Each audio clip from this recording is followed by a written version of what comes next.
Let's begin with the greatest Roman historian of all time. I'm speaking, of course, of Cornelius Tacitus.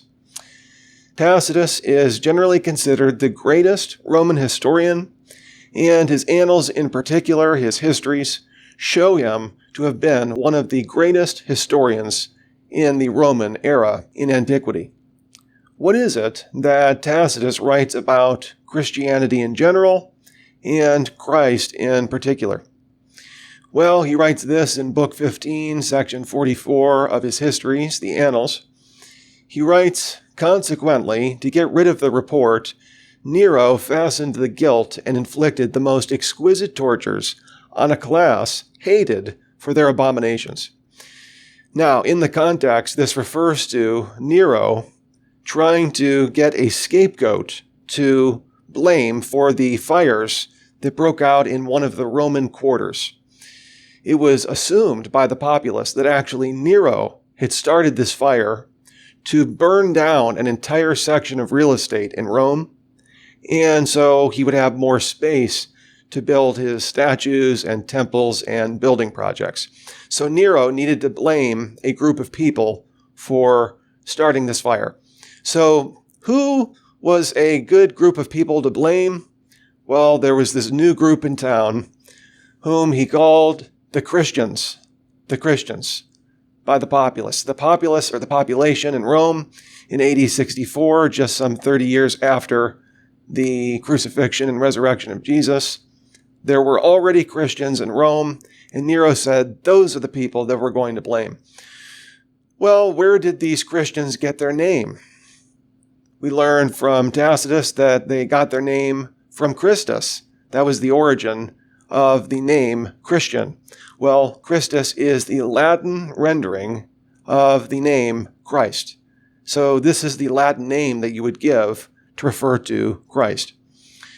So too, Christus, suffered the extreme penalty. Full stop. To a Roman, what would be considered the extreme penalty? Now, Tacitus doesn't say crucifixion, but to a Roman, what would be the extreme penalty? Josephus refers to crucifixion as, quote, the most wretched of deaths. Cicero, that first century BC statesman and historian, says that you wouldn't even speak of crucifixion in a public setting. Indeed, in our modern day, the word excruciate comes from the Latin roots ex, meaning from or out of, and cruciatus, meaning the cross. So, to a Roman, the extreme penalty would be crucifixion. So Christus suffered the extreme penalty when? During the reign of Emperor Tiberius. In AD 14 to 37 is when he reigned, so this would fit the date of Jesus' death to AD 33. It also fits with Luke chapter 3, which states that Jesus lived under the reign of Emperor Tiberius. And more specifically, we read from Tacitus that he died at the hands of one of our procurators, Pontius Pilatus. He, of course, reigned from AD 26 to 36. Again, of course, if you're a Bible reader, you know that Jesus lived under Emperor Tiberius, and he lived and was crucified at the hands of Pontius Pilate. So we have the origin of Christians in Rome by AD 64. Where did they get their name? Christ.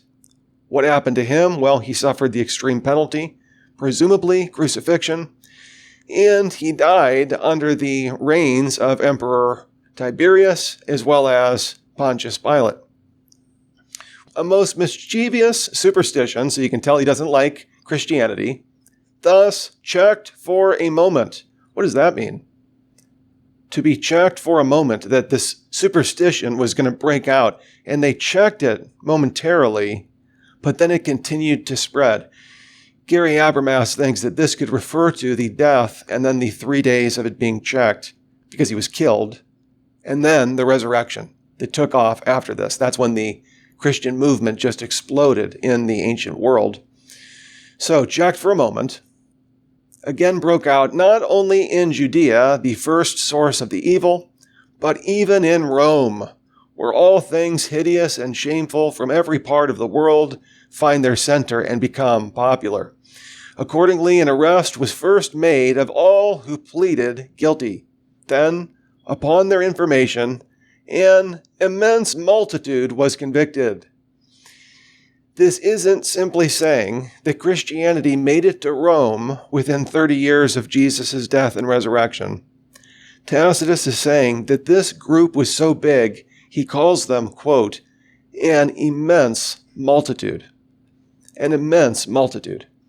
So this was such a big group that Nero actually was looking for a class of people to blame the fires on, and the group was so big and growing so quickly that they could easily be the scapegoats for the fire. Tacitus continues, this immense multitude was convicted not so much of the crime of firing the city, lighting the fire, as of hatred against mankind. Consequently, mockery of every sort was added to their deaths. They were covered with the skins of beasts, and they were killed. They were torn apart by dogs and perished, thrown to wild dogs. Or these Christians were nailed to crosses, or were doomed to the flames and burnt to serve as a nightly illumination when daylight had expired at Nero's garden parties. Nero offered his gardens for the spectacle and was exhibiting a show in the circus, while he mingled with the people in the dress of a charioteer or stood aloft on a car.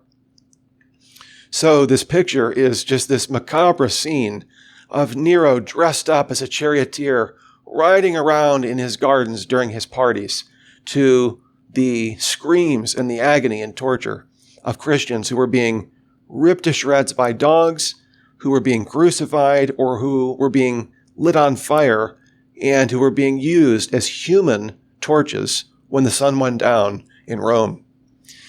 Tacitus continues, hence, even for criminals who deserved extreme and exemplary punishment, there arose a feeling of compassion. They looked at these Christians and they said, oh, even the Christians don't deserve this. Tacitus says, for it was not, as it seemed, for the public good for this to happen. Of course not. But rather to glut the cruelty of one man, Nero, that they were being destroyed. Well, some people could argue that this is an interpolation. Do you know what that is? An interpolation is where a later scribe took Tacitus's work and he interpolated. He added this portion into Book 15 to show some historical value for Christianity. So is this an interpolation, or to put it simply, a forgery into Tacitus? No, it's not. Robert von Voorst, who's an expert in this area, in his book, Jesus Outside the New Testament, he says, quote, the vast majority of scholars agree that this passage is fundamentally sound. This passage goes back to Tacitus. Why? Why do scholars believe this? Number one, the style and the language fits Tacitus.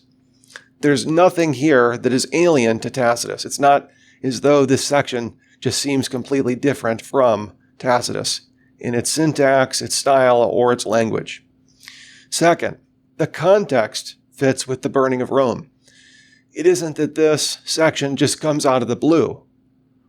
Tacitus is trying to explain what happened after this big section of Rome caught fire. Well, he says somebody needed to be blamed. Well, who needed to be blamed?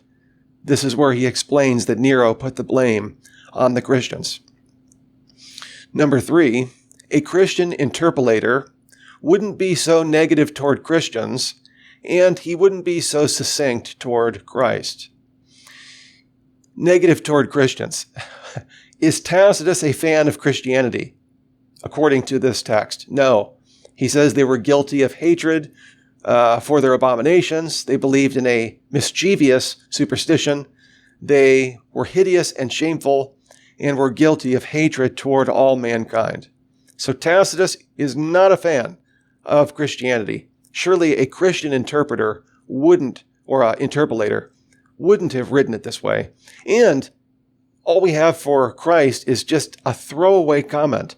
He doesn't mention much about him other than he's the person from whom the Christians received their name, and that he was brutally murdered, had the extreme penalty. So this passage goes back to Tacitus and fits with what we know of Christianity like a hand in a glove.